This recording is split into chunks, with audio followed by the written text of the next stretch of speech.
بسم اللہ الرحمن الرحیم۔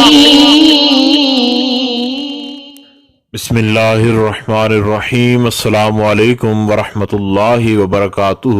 بات کریں گے جمعرات کے ایک ایسے لاجواب وظیفہ کے حوالے سے کہ جس وظیفہ کے کرنے سے انشاءاللہ العزیز آپ کی ہر قسم کی پریشانی جو ہے وہ حل ہو جائے گی، اور ہر قسم کا آپ کا جو محبت یا کوئی حاجت کے حوالے سے بس مسئلہ وغیرہ ہوگا انشاءاللہ تعالی جمعرات کے دن اللہ رب ذوالجلال کا یہ اسم گرامی آپ پڑھا کریں تو انشاءاللہ تعالی خالق کائنات کے فضل و کرم سے آپ کا محبت کے حوالے سے یا حاجت کے حوالے سے یا کوئی بھی آپ کی جو پریشانی ہے انشاءاللہ تعالی وہ ضرور حل ہو جائے گی۔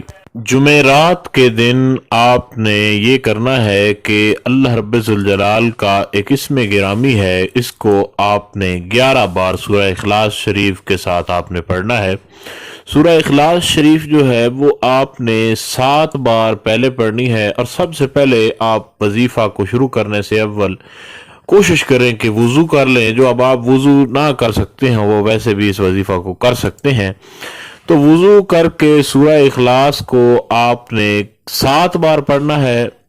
سب سے پہلے جب آپ سورہ اخلاص کو 7 بار پڑھ لیں گے تو اس کے بعد اللہ رب ذوالجلال کا ایک اسم گرامی ہے، وہ اسم گرامی ہے یا شفیع، یا شفیع، یا شفیع۔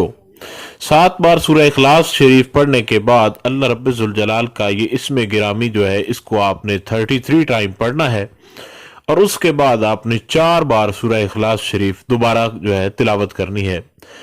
اور جب آپ 11 بار سورہ اخلاص شریف اور درمیان میں 33 بار اللہ رب ذوالجلال کا یہ اسم گرامی یا شفیع اس کی تلاوت کر لیں تو اس کے بعد آپ اپنے مقصد کے لیے دعا کریں۔ اول اور آخر وظیفہ کے درود شریف پڑھیں۔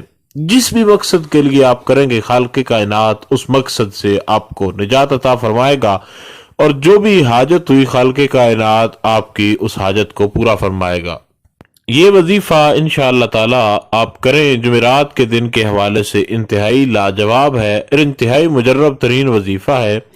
کوشش کریں کہ اس وظیفہ کو جب آپ کریں تو آپ تنہائی کے عالم میں بیٹھ کر سورہ اخلاص شریف اور یا شفیع کا ورد کریں، تو انشاءاللہ تعالی اللہ رب ذوالجلال آپ کو اس بابرکت وظیفہ کی برکت سے اتنا عطا فرمائے گا کہ کسی قسم کی کوئی کمی بیشی آپ کے پاس جو ہے باقی نہیں رہے گی، اور انشاءاللہ تعالی آپ کو بہت زیادہ فائدہ ہوگا۔ اللہ رب ذوالجلال سے دعا ہے وہ آپ کو کامیابی عطا فرمائے۔ السلام علیکم ورحمۃ اللہ وبرکاتہ۔